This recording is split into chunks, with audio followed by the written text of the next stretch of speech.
দর্শনা চুয়াডাঙ্গায় রয়েছে দুইটি railway station. একটি হচ্ছে দর্শনা হাল্ট, যেটা অভ্যন্তরীণ রুটে সাধারণ জনগণ চলাফেরা করতে পারে, আর একটি হচ্ছে দর্শনা, যেটা ভারত থেকে মালবাহী ট্রেনের ইমিগ্রেশন করা হয়, অর্থাৎ আন্তর্জাতিক রেলওয়ে স্টেশনের নামই হচ্ছে দর্শনা। আজকে আমি দর্শনার কিছু গুরুত্বপূর্ণ স্থান আপনাদের সামনে দেখানোর চেষ্টা করব।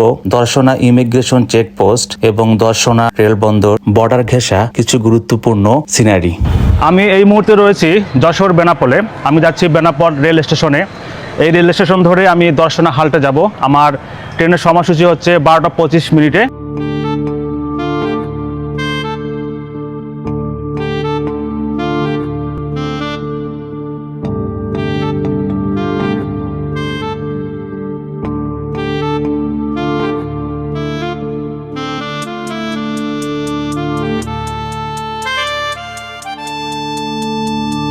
বেনাপোল এক্সপ্রেসটি অলরেডি এখানে দাঁড়িয়ে রয়েছে। আমার এটাতে টিকিট রয়েছে। এই বেনাপোল দিয়ে আমি দর্শনা হাল্টে যাব। ট্রেনটি কিন্তু অলরেডি প্ল্যাটফর্মে চলে আসছে, মানে যত সময় ছাড়বে। সবচেয়ে ইন্টারেস্টিং পার্ট হচ্ছে এই রেল স্টেশন থেকে কিন্তু আর 1 কিলোমিটার গেলেই ভারত।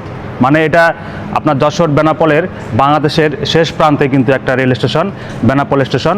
এই স্টেশনের পরে কিন্তু আর 1 কিলোমিটার দূরেই কিন্তু ভারত চলে যাওয়া যাবে।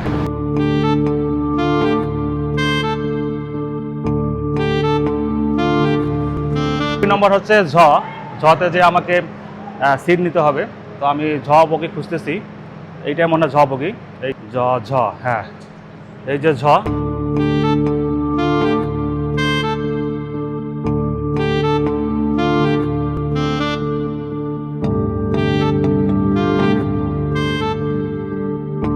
দর্শনা চলে আসছি। এখন আমার গন্তব্য হচ্ছে দর্শনা 0 পয়েন্ট এবং দর্শনা রেলওয়ে বন্দরটা দেখার জন্য। এই দর্শনা থেকে দর্শনা চেকপোস্ট হচ্ছে 5.5 কিলোমিটার। আমি ভ্যানে চললাম। এই গোমবাড়ি হচ্ছে ইন্ডিয়া নাকি? ধান বাংলাদেশের, আর গোমবাড়িটা হচ্ছে ইন্ডিয়ান। একবারে কাছাকাছি, তো রোডের কাছাকাছি, একবারে রোডের কাছাকাছি। ধানটা হচ্ছে বাংলাদেশের, এই গোমবাড়িটা হচ্ছে ইন্ডিয়ার।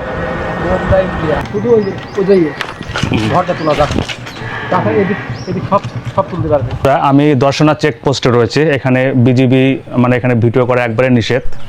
তারপরেও একটু সাইড থেকে আমি আপনাদের দেখাচ্ছি। এটা হচ্ছে দর্শনা পয়েন্ট। এখানে রেল চেকপোস্ট হয়। আগে রেল চেকপোস্ট হওয়ার পরে ভারতে সরাসরি যায়, ভারত থেকে আবার বাংলাদেশে দর্শনার স্টেশনে আসে। এই দর্শনা চেকপোস্ট দিয়ে সাধারণ যাত্রীদের ইমিগ্রেশন হয়। ভারত থেকে বাংলাদেশে আসতে পারবেন এবং বাংলাদেশ থেকে ভারতে যেতে পারবেন এই দর্শনা ইমিগ্রেশন দিয়ে। পাশাপাশি এই দর্শনা চেকপোস্ট দিয়ে মালবাহী ট্রেন যাতায়াত করে বাংলাদেশ ও ভারতের। আমি কিন্তু ইন্ডিয়ার মধ্যে আছি, বিশ্বাস হয় না? আমি দেখাচ্ছি, দাঁড়ান, সামনে পিলার আছে। আমি ইন্ডিয়াতে হাঁটতেছি, ইন্ডিয়ার জায়গাতে চলে আসছি।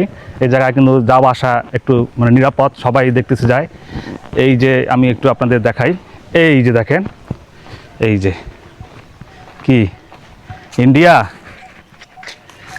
এই রাস্তাটা কিন্তু হচ্ছে বাংলাদেশের, এই মাটিটা হচ্ছে, এই পাশটা হচ্ছে ইন্ডিয়া। এই ভাইজানেরা কিন্তু আমরা ঘুরে আসলাম, ওপার থেকে ইন্ডিয়া থেকে ঘুরে আসলাম। বর্তমানে এখনো আমরা ইন্ডিয়াতে অবস্থান করতেছি। এই রাস্তায় উঠলে আমরা বাংলাদেশে, এই রাস্তায় উঠলে আমরা বাংলাদেশে। এই পাশটা তো দেখাই, পিলারের এই পাশে এই যে বাংলাদেশ লেখা আছে, এই পাটটাতে আমরা বাংলাদেশে আছি। এই কোনাকুনি হচ্ছে ভারত, ইন্ডিয়া। এখানে সবাই কিন্তু একটা ইন্টারেস্টিং বিষয়, সবাই এখানে আর কি ভিডিও করতে আসতেছে। এই পিলারটা কিন্তু আসলে একবার দেখেন, এই বাড়িটা একবারে কাছে, এই বাড়িটা, রাস্তাটা এবং ইন্ডিয়ার, হ্যাঁ, পিলারটা খুবই কাছে, একবারে খুবই সীমানাবর্তী, নিকটবর্তী একবারে। আমার পিছনে দেখতে পাচ্ছেন একটি মালবাহী ট্রেন, মানে দর্শনা রেল স্টেশন থেকে ভারতে চলে যাচ্ছে, মানে ইন্ডিয়াতে চলে যাচ্ছে। দেখেন হিন্দিতে লেখা আছে কি যেন, এগুলো প্রত্যেকটা কিন্তু মালবাহী বগি। রেল যোগাযোগের মাধ্যমে ইন্ডিয়া থেকে বাংলাদেশে পণ্য আমদানি করা হয়। এটাও হয় পণ্য খালাস হয়ে গেছে, খালাস হওয়ার পরে আবার হয়তো চলে যাচ্ছে ইন্ডিয়ার দিকে। দেখেন আমি কিন্তু রয়েছি দর্শনা স্টেশনে, যেটা চুয়াডাঙ্গা জেলায় অবস্থিত।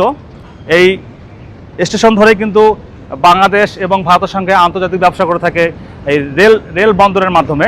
বগির শেষ নাই, মানে এখনো বগি রয়েছেই। কত বড়! আগে মানুষও যেত, এখন কি যাওয়া আসা করে? মাসে কয়বার আসে?